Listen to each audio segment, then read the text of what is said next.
नमस्कार दोस्तों, किसानों का आंदोलन एक बार फिर से शुरू हो गया है और अधिकतर लोगों का ये मानना है कि किसानों का ये दूसरा आंदोलन है, जबकि ऐसा नहीं है। किसान आंदोलन का इतिहास काफी पुराना रहा है। ये 19वीं सदी में आज़ादी से पहले भी हुआ है और 20वीं सदी में भी हुआ है। तो यहाँ पर हम लोग सिलसिलेवार तरीके से किसानों का पहला व्यापक आंदोलन कब शुरू हुआ और अलग अलग एपिसोड में इस पर बात करेंगे। तो चलिए इस पर हम बात करते हैं। सबसे पहले कब यह आंदोलन स्टार्ट हुआ था।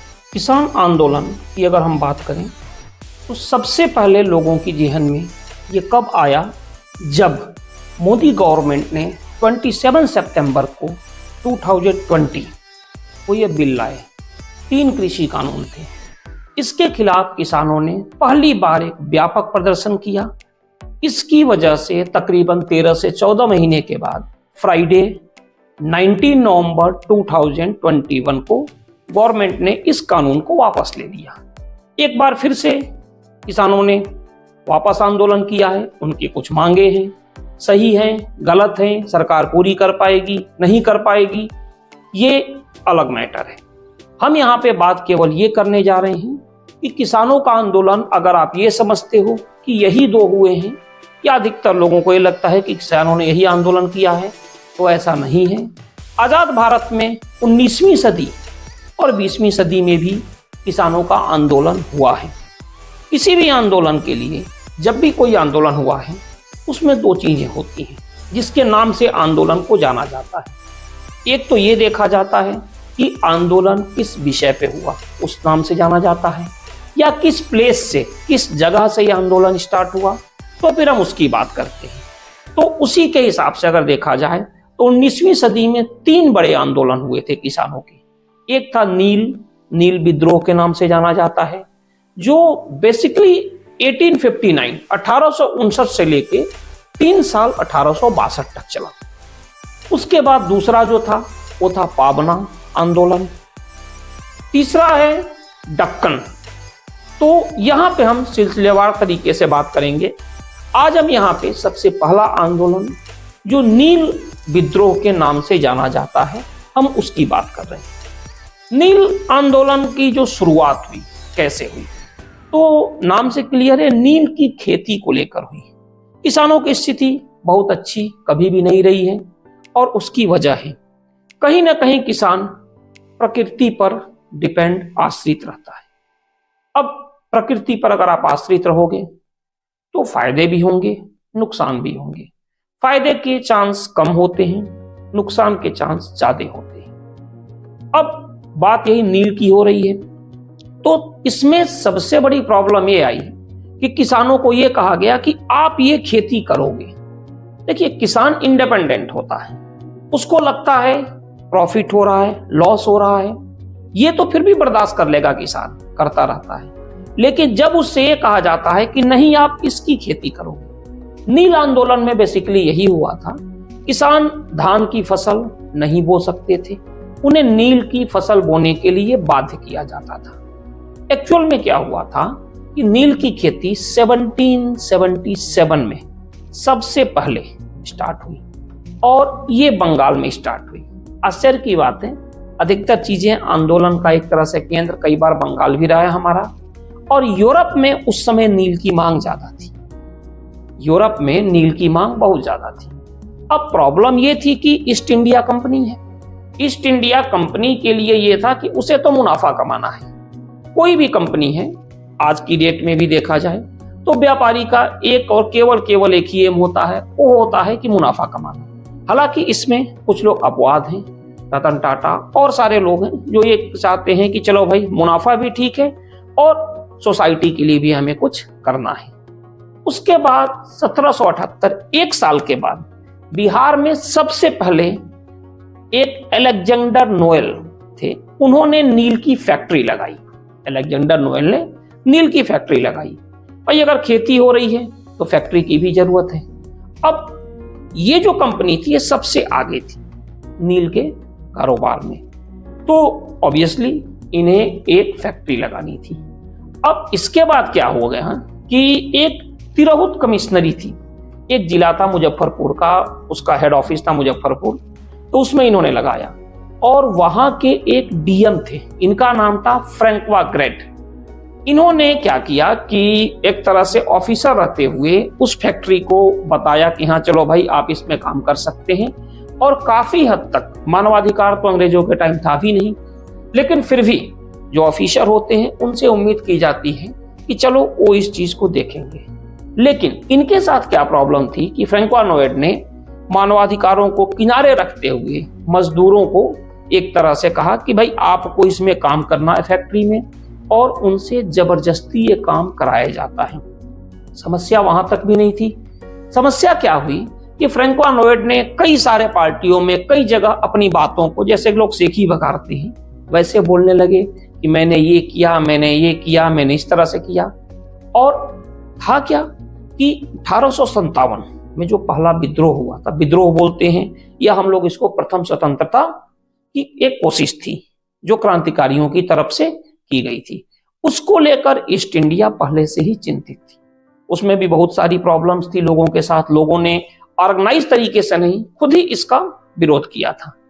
तो ईस्ट इंडिया कंपनी को काफी उससे दिक्कत भी हुई थी। और अगर देखा जाए तो ब्रिटेन की गवर्नमेंट भी थोड़ा सा ईस्ट इंडिया कंपनी से नाराज थी इस सब चीजों को लेकर।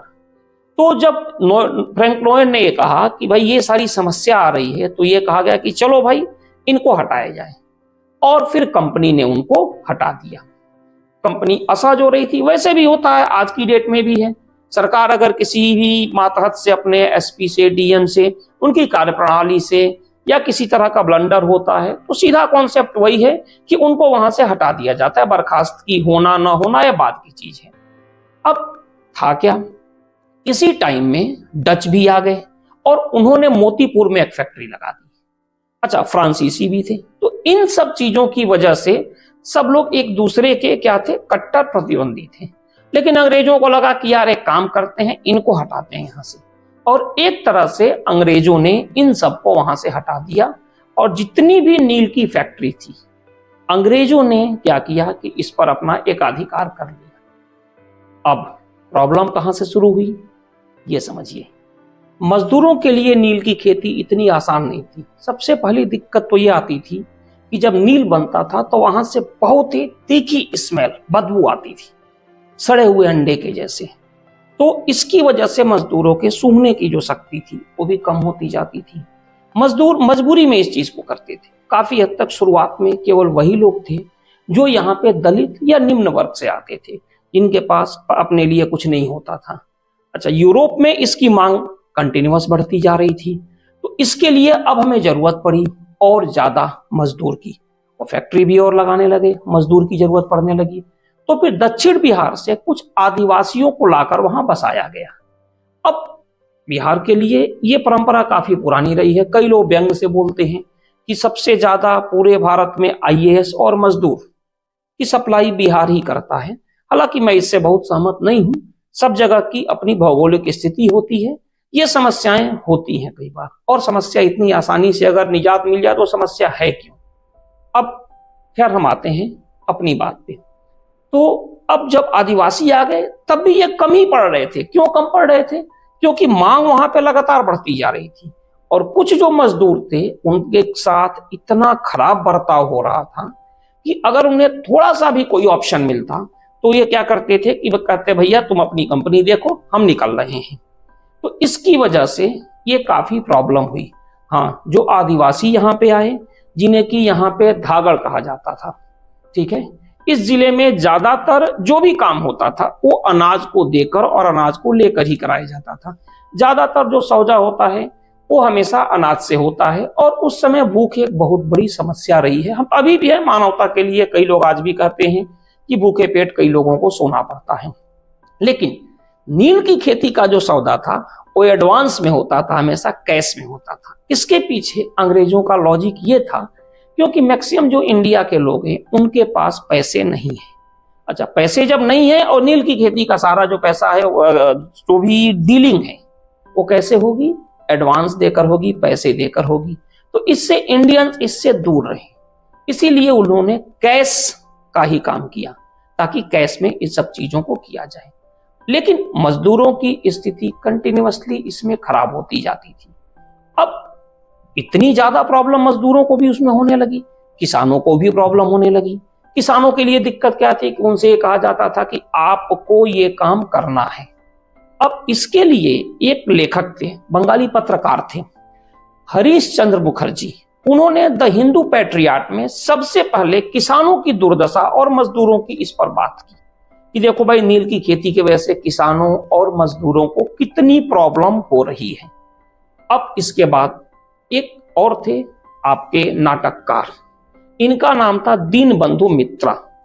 इन्होंने भी अलग अलग एक नाटक का अलग अलग जगहों पर आयोजन किया जिसका नाम था नील दर्पण। यह एक बहुत बड़ा मील का पत्थर साबित हुआ इस आंदोलन के लिए। आज भी देखिए जेएनयू से लेके कई जगह आपने देखा होगा लोग जंतर मंतर पर भी नाटक करते हैं। यह काफी पुरानी परंपरा रही है। आप चाहो तो इस पर हंस सकते हो, आप चाहो तो इसको अप्रिशिएट कर सकते हो, लेकिन हाँ, ये प्रक्रिया धीमी जरूर थी। पहले के टाइम में सोशल मीडिया, व्हाट्सएप ये सब तो था नहीं, लेकिन हाँ, लोगों के मन मस्तिष्क पर जोड़ करने वाली थी। आज के समय में कोई भी इंफॉर्मेशन आया हमारे मस्तिष्क से चला गया, लेकिन पहले ये काफी कारगर था। इस आंदोलन से लोगों को काफी ये लगा कि यार ये चीज, इतनी सारी चीजें गलत हो रही है लोगों के साथ। ये एक साल चला, 1858 से लेकर 1859 तक ये चीज चली। और इसमें किसानों के साथ भी कैसा व्यवहार हो रहा है, मजदूरों के साथ कैसा हो रहा है, इसका एक तरह से चित्रण किया गया इस नाटक के। अंग्रेजों को काफी प्रॉब्लम थी इससे, कई जगह इसको बंद भी किया गया। अब प्रॉब्लम क्या आ गई, इस नाटक के बाद एक बहुत बड़ा विवाद हुआ। लोग लेकर इसको गंभीर होने लगे, सोचने लगे। जब भी किसी मुद्दे पर आप सोचते हो तो एक तरह का सबके अंदर विचार बनता है कि नहीं यार, ये आप अपनी बातों को दूसरे से कहते हो। यही चीज हुआ, जहां पर भी नाटक होता लोग इस नाटक को देखते, फिर अपने घर जाकर आसपास के लोगों से इस विचार को शेयर करते। तो ये प्रॉब्लम आने लगी और एक तरह से धीरे धीरे आंदोलन की रूपरेखा तैयार होने लगी। ये पहली बार 1860 में ये प्रकाशित हुआ। ठीक है, पहली बार 1860 में ये चीज प्रकाशित हुई और बंगाल एक तरह से इसी के बाद राजनीतिक चेतना के केंद्र में आ गया और कई सारे बंगाल में आंदोलनों का इसके ऊपर प्रभाव हुआ।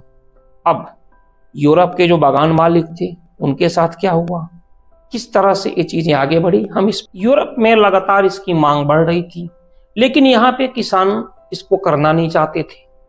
तो फिर किसानों को ये ऑफर दिया गया कि चलो भाई, अगर आप नहीं कर पा रहे हो तो हम आपको लोन दे रहे हैं हाई रेट ऑफ इंटरेस्ट पर, ऊंची ब्याज दर पे, जैसा कि आज भी होता है। अगर आपको आईफोन लेना है, आपको फ्रिज लेना है, तो बहुत सारी कंपनी कहती है कि चलो भाई, हम रेट ऑफ इंटरेस्ट पर आपको दे देते हैं। और इसकी वजह से कई बार ऐसा भी देखा गया लोगों को जिल्लत भी झेलनी पड़ेगी। ये बात आज की नहीं, ये बात शुरू से ही होती रही है। सेम कंडीशन यहाँ पर किसानों के साथ हुआ। किसानों को ये कहा गया कि भाई आप नील की खेती करो और आपको हम क्या कर रहे हैं कि आपको हम पैसा दे रहे हैं। अच्छा, रेट ऑफ इंटरेस्ट, जैसे कि आपने कई मूवी में भी देखा है कि ठाकुर हैं, किसान हैं, ठाकुर ने पूरी जमीन उनकी हड़प ली क्योंकि ऊंचा रेट ऑफ इंटरेस्ट है इसको देते हुए। हालांकि ये हर जगह सही नहीं था, कई जगह बहुत अच्छी चीज भी देखने को मिलती है, लेकिन यहां पर यही हुआ। प्रॉब्लम क्या थी कि उनका कहना था कि इस तरह से किसान ब्याज दे नहीं पाएगा और हम क्या कर लेंगे, किसान को एक तरह से बंधुआ मजदूर बना लेंगे। तो इस चीज के लिए किसानों को एक तरह से मजबूर किया गया कि भाई आप पैसे लो और नील की खेती करो, और रेट ऑफ इंटरेस्ट ज्यादा होता था। अच्छा, जब एक बार फसल तैयार हो जाती थी तो वो उसको बहुत ही कम पैसे में खरीदते थे, तो इसकी वजह से किसान को यहाँ पे काफी नुकसान होता था। नुकसान होने की वजह से उनकी खेती को भी ये कब्जा कर लेते थे और किसान को बंधुआ मजदूर की तरह रखते थे कि चलो भाई, अब जब तक तुम पैसा नहीं दोगे तब तक तुम हमारे गुलाम रहोगे और हमारे अंडर में काम करोगे, और उनकी स्थिति और ज्यादा खराब हो जाएगी। अच्छा, इससे क्या होता था कि अब उन्हें बहुत ही कम पैसे या केवल खाना देने के नाम पे मजदूर मिल गए और जमीन भी उनकी हो गई। तो फैक्ट्री में यूरोप के जो मालिक थे उनको बहुत ही ज्यादा फायदा होने लगा। अब वैसे भी वो फॉरेन के थे, उनके लिए तो प्रॉफिट ही सब कुछ होता था। अब लेकिन समस्या क्या आती नील के साथ, अब देखिए, जो भी खेती जब होती थी तो खेती की जो उपजाऊ क्षमता है ना, वो काफी कम हो जाती थी हमेशा नील की खेती के बाद। अच्छा, अगर कोई किसान क्या करे कि भाई चलो हम नील की खेती नहीं करेंगे, हम इसमें क्या करेंगे, धान की खेती करेंगे, पूरी तरह से सब बेकार हो गया, आग लगा देते थे एक तरह से पूरा।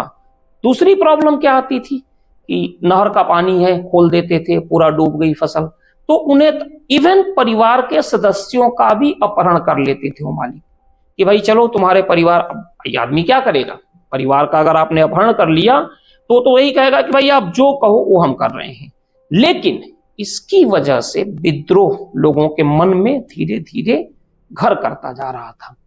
अच्छा, सरकार ने हमेशा से बागान मालिकों का समर्थन किया, उन्हें बहुत सारी न्यायिक छूट भी थी। अगर वो किसी के साथ कुछ गलत कर दें तो उनको कोई दिक्कत नहीं होती थी, वो 2 मिनट में छूट के बाहर आ जाते थे। लेकिन किसानों के साथ ऐसा नहीं था। यही दौर था जब ईस्ट इंडिया कंपनी में, जैसा कि आप भी जानते हो, मिशनरी आए थे, उनका भी एक समर्थन था, क्योंकि ईस्ट इंडिया कंपनी का मानना था कि मिशनरी आएंगे तो वो भी कुछ लोगों को अपनी तरफ से कंट्रोल करेंगे। व्यापारी, बिचौलिया, इनकी वजह से बड़ी स्थिति खराब हो गई थी किसानों की। और इसके बाद से किसानों ने कहा कि यार चलो बहुत हो चुका, अब नहीं। एक हर आदमी के साथ आता है, जब आदमी सोचता है कि यार बहुत हो चुका, बस अब खत्म, वही स्थिति किसानों के साथ हुई। किसानों ने सबसे पहले नादिया जिले में 1859 फरवरी मार्च में नील का एक भी बीज बोने से मना कर दिया कि भाई अब जो हो सो हो, अब हम ये काम नहीं करेंगे। अच्छा, ये आंदोलन पूरी तरह से अहिंसक था। प्रॉब्लम किसी भी आंदोलन में आज की डेट में जब राजनीति आती है तभी हिंसक होता है, चाहे वो अभी का किसान आंदोलन हो या कोई भी हो। लेकिन जब समस्याओं की वजह से विद्रोह स्टार्ट होता है, आंदोलन स्टार्ट होता है, तो अप्रॉक्स काफी हद तक छिटपुट घटनाओं को छोड़ दिया जाए तो ये आंदोलन पूरी तरह से अहिंसक था। और इसमें हिंदू और मुसलमान दोनों ही शामिल थे, क्योंकि त्रस्त दोनों थे। अब ये जो विद्रोह था, शुरुआत तो काफी पहले से थी, लेकिन इसमें एक तरह से आग में घी डालने का काम किया। 1860 मार्च 1860 में एक कानून पास हुआ, इंडिगो प्लांटेशन एक्ट। याद रखिएगा, इंडिगो प्लांटेशन एक्ट। इसने क्या कहा कि आपको किसानों को 15% जो भी आपकी जमीन है उस पर तो आपको नील की खेती करनी ही है। अब किसानों को लगा कि यार ये तो बहुत बड़ी चीज हमारे ऊपर थोप दिया। इन्होंने कहा कुछ भी हो हम तो नहीं करेंगे, और सबसे पहले बंगाल के किसानों ने इसे मना कर दिया कि हम नहीं करेंगे, और बाकी जगह भी उत्पादन कम होने लगे। अब कुल मिला के ये एक तरह से रुकने की कगार पे आ गया। तब सरकार ने एक नील आयोग का गठन किया, ठीक है, और जिसमें कहा गया कि किसानों को नील की खेती, जब सरकार ने नवंबर 1860 में, याद रखिएगा, नील आयोग का गठन किया, क्योंकि अब लगा सरकार को कि यार ये फिर स्थितियां बाहर जा रही है। 1857 की अभी यादें उनके पास थी, तो फिर इन्होंने कहा कि चलो यार इस चीज को हटाते हैं और खत्म करते हैं इसको हम। और सरकार ने कहा था कि हम जो भी ये कानून लाए थे उसको हम वापस ले रहे हैं। किसी भी खेती के लिए किसान को बाध्य करना कहीं से भी सही नहीं है, ठीक है। और यह एक तरह से किसानों की जीत का प्रतीक था। तो नील आंदोलन में सबसे पहले इसमें क्या हुआ कि किसानों की जीत हुई, और इस जीत की सबसे बड़ी वजह थी नीयत। किसानों की नीयत ये थी कि हमारे साथ जो समस्याएं हो रही हैं वो समस्याएं न हो। तो अपनी बात को यहीं तक कहना था। किसान आंदोलन का ये पहला एपिसोड इतिहास के पन्नों से जो मैंने आपको कहा। Thank you.